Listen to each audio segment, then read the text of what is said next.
Welcome to Slide Me the Sports Slash Hip Hop. This is my playoff reaction to the Milwaukee Bucks versus the Brooklyn Nets and my playoff prediction for the two games that are playing tomorrow. Wow, if you don't like this game that just came on, you don't like basketball, you're not a fan of sports. This is a straight up good game, win the overtime. It was just a killer game, but the Milwaukee Bucks, they survived and pulled it off. To me, I think the key points in this game is like with the Brooklyn Nets, they lost this game. Their role players didn't step up. It really was Kevin Durant, James Harden really carrying the load. The rest of the team didn't really do that much. I look at a crucial play in overtime when the game was tied and Kevin Durant passed the ball to Joe Harris. And Joe Harris then made it three. He had been cold through pretty much out the whole game.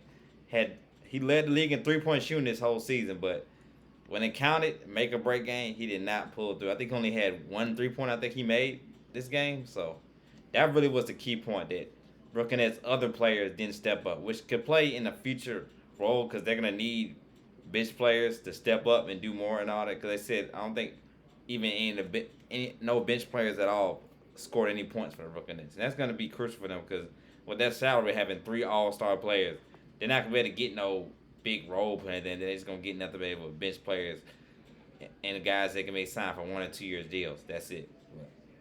That was crucial for them.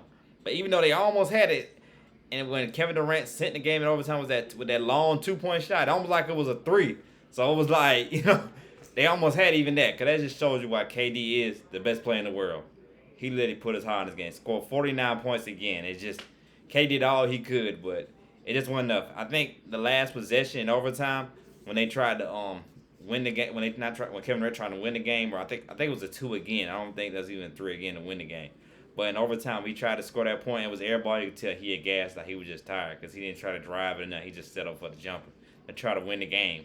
I think not to take it easy, but just he wanted to win the game. I think he was burnt down and gas. Like him and James Harden literally played, I think, 48 minutes of that whole game. They barely got a breather. So he ended up just gassing out. So losing Kyrie Irving really hurt for them. It really hurt them losing Kyrie Irving. So like I said, and on the Bucks end, the Bucks stepped up. Drew Holiday, he was cold that whole game, but he had that crucial 3-pointer that he had a crucial 3-pointer. I think in the fourth quarter really helped them get back into things when Milwaukee Bucks were having this drought of scoring points. And I think he was the one that made the pass to Giannis to score the game. Might as well set a game-winning basket to take the lead in overtime. So Drew Holiday stepped up to the thing, and Chris Middleton, he showed up. He did his thing. I said it. Chris Middleton had to show up like he did in Game 6 at home in Milwaukee. He's got to do it on the road.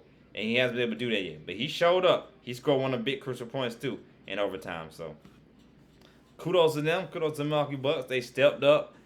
They did their thing. The role players stepped up. Chris Middleton and Drew Holiday. Like I said, Drew Holiday was the one that had the heavy defense on Kevin Durant. That's what they signed him for. They gave him $180 million on that max deal for him to be that defensive guy. The other guy they felt like it was missing. And Mike Budenholzer, he did his job. He kept his job. I said, if Milwaukee Bucks don't make it to the finals this year, I think he's gonna get fired. That's what like I said, they've been to the Eastern Conference Finals before I actually found out they actually did lose to Toronto in the Eastern Conference Finals. So this is like their time. They're the most talented team on paper. It looks like even regardless who wins in Philadelphia and Atlanta, they're still the most talented team Milwaukee is. They got one of the best players, so it's on them still. So the Bucks ain't my pick to win a championship. A lot of people are picking to win a championship just because Giannis. They got PJ Tucker. They got him in a trade. They got Drew Holiday, like I said, Chris Middleton, and a couple guys off the bench doing good things. So, like I said, Milwaukee Bucks, good game. Like I said, if you don't watch basketball, if you don't like sports, then you won't like this game at all. But you got to. You don't like ball. You don't like basketball or no sport period if you don't love the game. So, like I said, once again, like I said, congrats to the Milwaukee Bucks. Now I'm gonna get started on the games for tomorrow. You got middle. I got another thing about Milwaukee too. That was a crucial play when Brook Lopez actually didn't make that possession when he didn't know what the time is on the clock. What led to, of course, that shot made by Kevin Durant to send the game to overtime. That would have caused Budenholzer's job, and that would have caused Brook Lopez too for real. Because that was a crucial thing right there. Him not making that point or not knowing the time on the shot clock. But he came with that big block on Kevin Durant too as well. So, like I said, Brook Lopez made up for it, and like I said, they pulled through. But now to the games for tomorrow.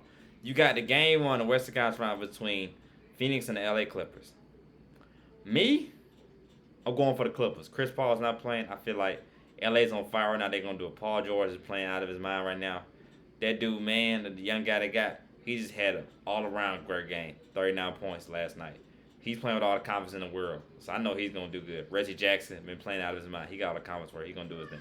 Patrick Beverly, Marcus Morris, some guys been stepping up. So I feel like, yeah, I got the Clippers winning. Like I said, I got the Clippers win the whole thing. That's in my opinion right now that Brooklyn's out of it. I got LA Clippers win the whole championship. So that's why I said they'll win this. I feel like the Clippers win the series and they're going to win the game. I think they ain't going to sweep or nothing like that, but I feel like they win this game. I think not having Chris Paul is going to hurt the Phoenix Suns. And I feel like Clippers just way more experienced team.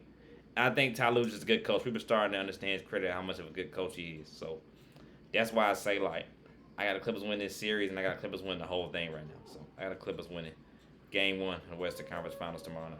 And last but certainly not least, Atlanta and Philadelphia, Game 7 of the Eastern Semi-Conference Finals. Woo! I'm a Hawks fan. I love the Hawks, but if I was going on my basketball point of it, I go Philadelphia. Philadelphia's more talented team, really. They're at home.